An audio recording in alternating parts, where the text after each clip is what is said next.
Bienvenue dans Horreur en 3 actes, une série où je vous recommande 12 livres spooky, parce que même si Halloween est passé, on a quand même le droit de lire de l'horreur.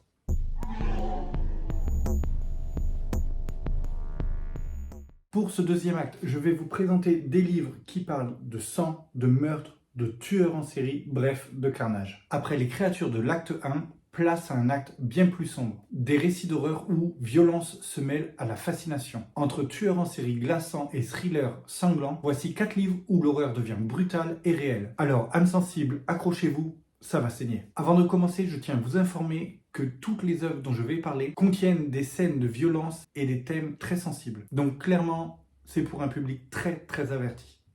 Maintenant que vous êtes prévenus, on commence tout de suite avec Basket Full of Heads de Joe Hill et Léo Max aux éditions Urban Comics. C'est la collection Hill House. Ici, on est sur un thriller horrifique avec pour thème principal la vengeance. En 1983, June vient rendre visite à son petit ami Liam, petit ami et aussi policier, dans la petite ville de Brody Island. Au même moment, des criminels s'évadent de prison et prennent la ville d'assaut. June va devoir retrouver et libérer son petit ami. Au cours de son périple, elle va acquérir une hache au pouvoir surnaturel. Celle-ci décapite les gens sans les tuer. Et dans ce comics, beaucoup de têtes vont tomber. Elles vont même donner leur avis quand on ne leur demande pas, ce qui amène des situations assez drôles. Dans la vidéo précédente, je vous parlais de Plunge, qui était également dans la collection Hill House. Elle était aussi de Joe Hill, le fils de Stephen King. J'avais adoré, donc j'aime les romans qu'il fait, mais j'aime aussi les comics. Du coup, ça m'a forcément donné envie de lire celui-là. D'ailleurs, aux États-Unis, il y a 2 autres comics dans cette collection, mais ils ne sont pas encore arrivés en France. Donc, comme je disais, j'ai vraiment aimé ce comics. Je l'ai trouvé particulièrement intéressant dans le décalage entre les scènes assez trash. Il y a beaucoup de sang, il y a beaucoup de têtes qui tombent, et cet humour noir qu'il y a tout au long des pages. J'ai trouvé que ça rendait la lecture très dynamique et assez sympa. L'intrigue en elle-même avance bien. Je trouvais que c'était très cool. J'ai vraiment passé un bon moment. Les visuels sont très sympas aussi. On est sur un style de dessin assez vintage. Je trouve ça très cool. Ça allait super bien avec l'époque dans laquelle ça se passe. C'était très beau, c'était bien rythmé. C'est une très bonne lecture. Il y a une suite à ce comics, c'est Refrigerator Full of Heads. Mon libraire ne m'a pas forcément conseillé de le lire, il m'a dit que c'était un peu moins bien que celui-là. C'est vrai que j'ai pas tenté, mais qui sait, le fait de faire cette vidéo, de parler de celui-là va peut-être me donner envie de découvrir la suite.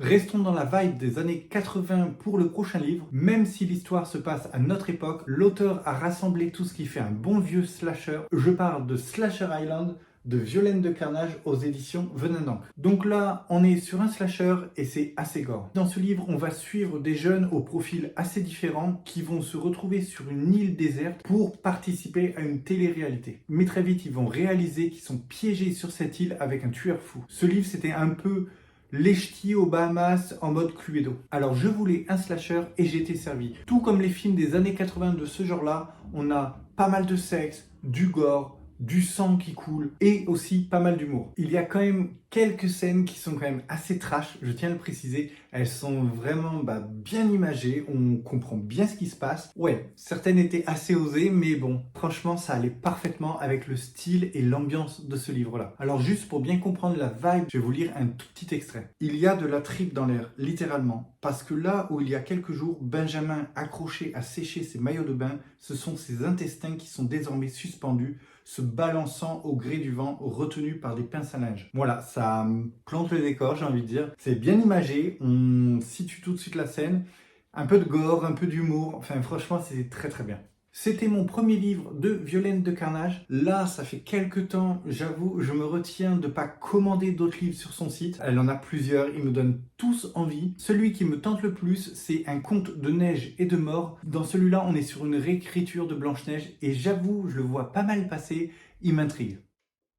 Après l'humour et le chaos, on passe à une terreur plus subtile, plus psychologique. Le prochain personnage apporte un côté raffiné et intelligent à l'horreur. Je parle d'Hannibal Lecter qu'on découvre tout au long de ces 4 livres. Le premier étant Dragon Rouge, Le Silence des Agneaux, Hannibal et enfin Hannibal Lecter. On est sur du policier, du thriller. Alors pour les 2 premiers tomes de cette saga, à savoir Dragon Rouge et Le Silence des Agneaux, on est un peu sur le même schéma. On va suivre le personnage d'Hannibal Lecter, c'est un ancien psychiatre et aussi un tueur en série cannibale. Il va aider des membres du FBI à résoudre des enquêtes. Dans le premier tome, il va aider l'enquêteur Will Graham et dans le second, l'iconique Clarice Starling. Ce que j'ai trouvé fascinant dans le deuxième tome, c'est justement cette relation entre Hannibal Lecter et Clarice. Cette relation qui va évoluer jusqu'au troisième tome Hannibal. Là, ça va être légèrement différent dans le troisième tome. Hannibal Lecter s'est enfui de prison, il s'est échappé en Italie, il vit sous une fausse identité. Dans ce troisième tome, Hannibal Lecter va fuir aussi bien le FBI qu'une ancienne de ses victimes, un riche héritier sadique. Il va donc devoir utiliser Clarice et toutes les graines qu'il a semées au fur et à mesure des années, ces graines qu'il a semées dans son esprit pour pouvoir fuir justement toutes ces menaces. Le quatrième tome, lui, c'est un préquel, il nous explique toute l'enfance d'Hannibal Lecter depuis ses 8 ans et je pense qu'on doit, entre guillemets, comprendre un peu plus pourquoi il est devenu comme ça. Je dis je pense parce que je ne l'ai pas lu, je l'ai toujours pas lu, le quatrième tome. Donc si vous l'avez lu et que vous l'avez aimé, n'hésitez pas dans les commentaires à m'expliquer en quoi il vous a plu, ça va sans doute me donner envie de le découvrir. Donc voilà, là c'est vraiment ce personnage d'Hannibal Lecter, ce psychiatre qui arrive comme ça à manipuler les gens, à planter ces petites graines comme je disais pour essayer d'en tirer parti plus tard. C'est vraiment ça qui m'a perturbé. Voilà, vraiment c'est un méchant qui me terrifie un peu. Je me rappelle justement quand j'avais vu le film Le Silence des Agneaux, clairement j'avais pas dormi de la nuit, c'était c'était assez compliqué, il y a beaucoup de scènes assez insoutenables, assez dures à regarder. Enfin moi, à l'époque quand je l'ai vu, ça m'avait vraiment, ça m'avait gêné un peu quoi.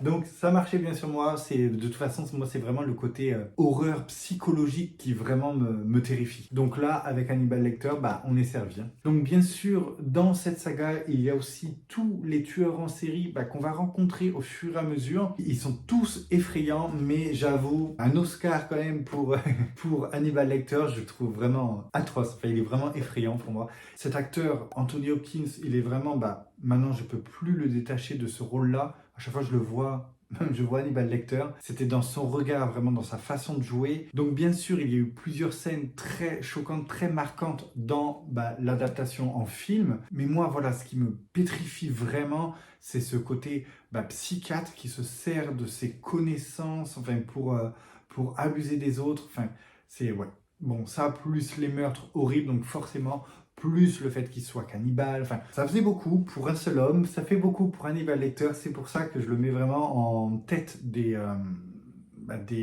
méchants qui me font peur, quoi.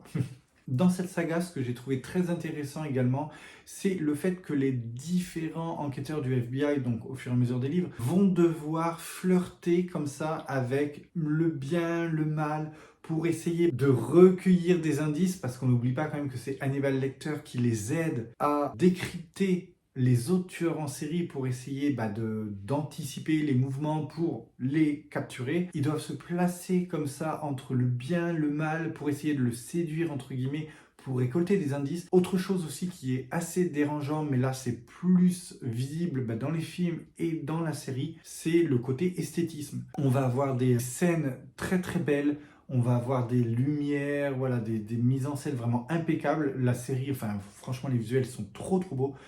Mais on parle quand même de choses horribles, en fait, des meurtres horribles, du cannibalisme, tout ça.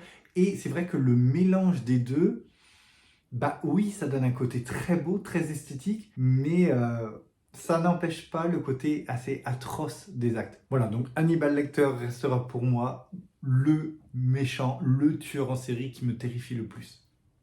Si Le Silence des Agneaux m'a empêché de dormir pendant pas mal de nuits, je ne pensais pas trouver un roman qui explore encore plus la psychologie complètement folle d'un tueur en série cannibale, mais voilà, j'ai trouvé Le corps exquis de Poppy Zebright aux éditions Au Diable Vauvert. Mention spéciale pour celui-là, même si je l'ai vraiment beaucoup aimé.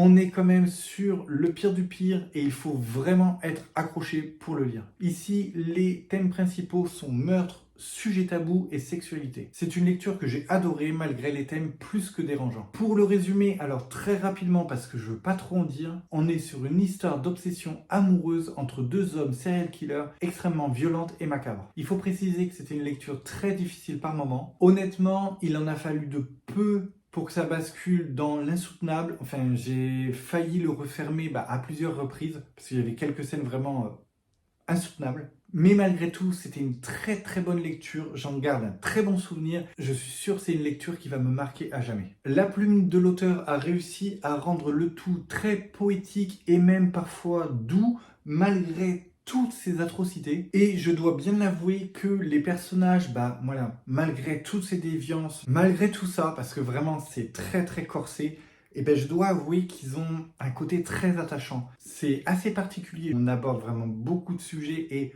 beaucoup de sujets dans un petit livre, donc c'est condensé. On n'a pas le temps de respirer. On est vraiment dans cette folie, parce que là c'est de la folie clairement. Malgré tout, je me suis attaché aux personnages. Je les ai trouvés terriblement bien décrits, très attachants. Clairement, l'auteur réussit un pari fou parce que, voilà, comme je le disais, à quelques petits ajustements près, enfin clairement ça aurait pu tourner dans quelque chose de très, très horrible, très répugnant, du gore pour du gore vraiment, mais bizarrement c'est très beau. Enfin c'est pas beau parce que les actes sont horribles, mais il s'en dégage quelque chose, hein. C'est vraiment une poésie, c'est doux, c'est une macabre poésie. C'est particulier, encore une fois. Je pense que j'insisterai pas assez, mais si vous voulez le découvrir, essayez peut-être de vous renseigner un peu plus. Je dirais pas de lire un résumé parce que ce serait dommage, mais ouais, il faut être bien accroché, vraiment. Avant de filmer la vidéo, j'en ai parlé à mon gars, à un moment il m'a regardé et je me suis senti un peu jugé par mes lectures. Je pense que si on veut tester un peu du gore, faut pas commencer par celui-là, clairement. Faut y aller crescendo, un peu comme cette vidéo, petit à petit, mais ouais, je l'oublierai jamais ce livre. Voilà pour ce chapitre sanglant. On a passé le plus dur. De toute façon, là, je pense qu'on ne pouvait pas faire plus trash, surtout avec le dernier livre. Dans l'acte final, on affrontera évidemment l'inévitable, la mort en elle-même sous différents angles. Et vous, quel est votre slasher préféré ou le méchant qui vous fascine autant qu'il vous terrifie? Dites-moi tout en commentaire. Cette vidéo est maintenant terminée. J'espère qu'elle vous donnera envie de découvrir l'un de ces serial killers. Comme d'habitude, vous pouvez me retrouver sur mon Instagram et moi, je retourne à ma lecture. Après les créatures de l'acte A, n'importe quoi. Non. Au même moment, et les têtes ne vont pas se gêner pour des... Et les têtes... D'ailleurs, aux USA, il y a... D'ailleurs, aux États-Unis, ils ont deux autres... Je vais pas y aller. Hannibal Lecter s'est enfoui, a réussi à rendre le tout très poétique. C'est compliqué, hein. Wow, c'était dur, la vache.